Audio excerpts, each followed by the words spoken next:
Merry Christmas, everybody. Cujo here. Welcome to my shop. I just want to make this real quick Christmas Day video to highlight some of the things that I made for my family this year for Christmas. So first off, for my son Keith, who is a bit of a knife collector, I put together this knife that I got from Smoky Mountain Knife Works. I bought the blank from Smoky Mountain Knife Works. My buddy Don Deere up there.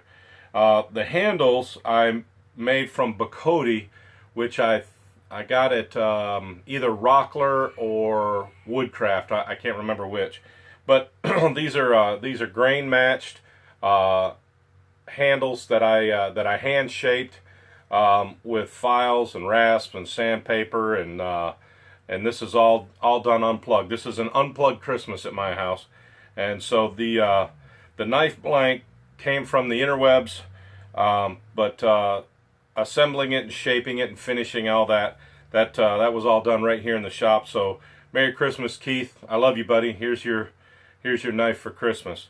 And this is just finished with beeswax and rubbed to death. I sanded it down to 600 and then melted beeswax on the handles and rubbed it in. So that's a natural finish on there.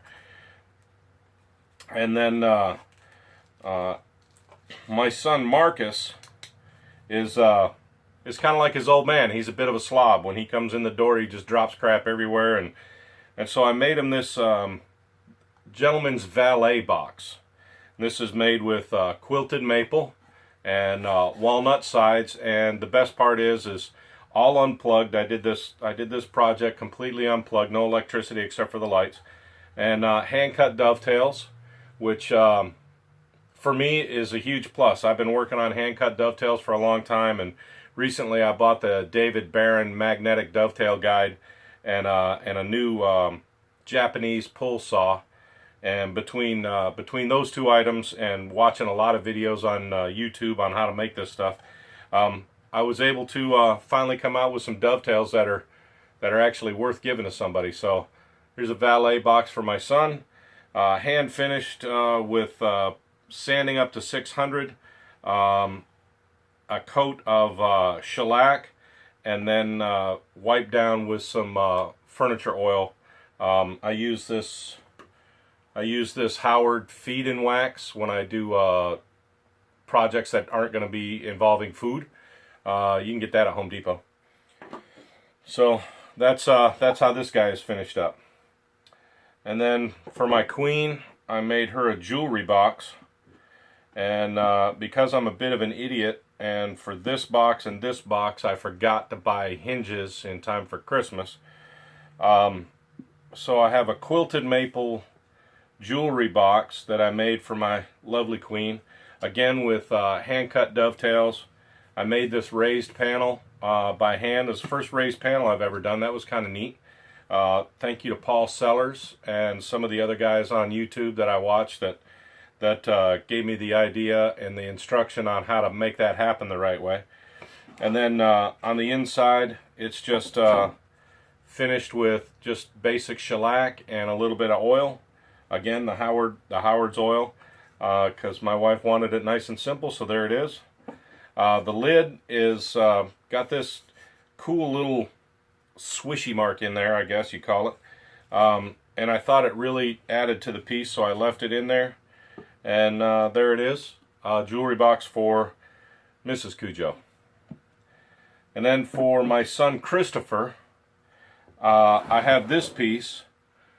He collects watches, and he's got name brands that I have no idea, like Movado and other really expensive watches. Again, no hinges, because back to this box, I forgot to buy the hinges in time for Christmas. But this is quilted maple with walnut trim on the top, and I have a piece of glass to go in here so that when it's all closed up, it'll be relatively dust free. But again, this one is all unplugged.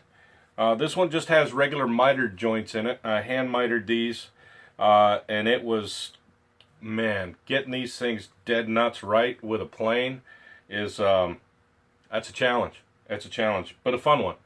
The The dividers will come out, but they're really designed to stay in there.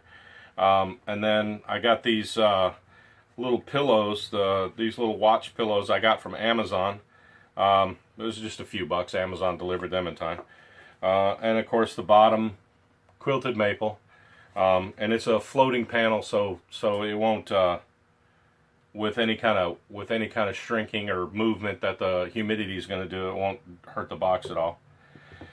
So that's it. Oh, and don't forget this this wicked badass hat that was a gift from my buddy Jason Cripps. Thank you, buddy. I love you, man. Thanks for the K9 hat. You know what it means to me. And my Christmas present to myself was these new specs. I got I spent some money on some Tom Ford glasses and had my brother Chuck up in New York make me the lenses because he's an optician up there. And that's it, guys. That's what I got. Now go spend some time with your family. Have a beautiful Christmas. Enjoy the weather. I'm about to get on the motorcycle. It's going to be 75 degrees here in Atlanta today. So Merry Christmas. I'm going to ride the bike. Y'all have a great one. Peace out. Love everybody.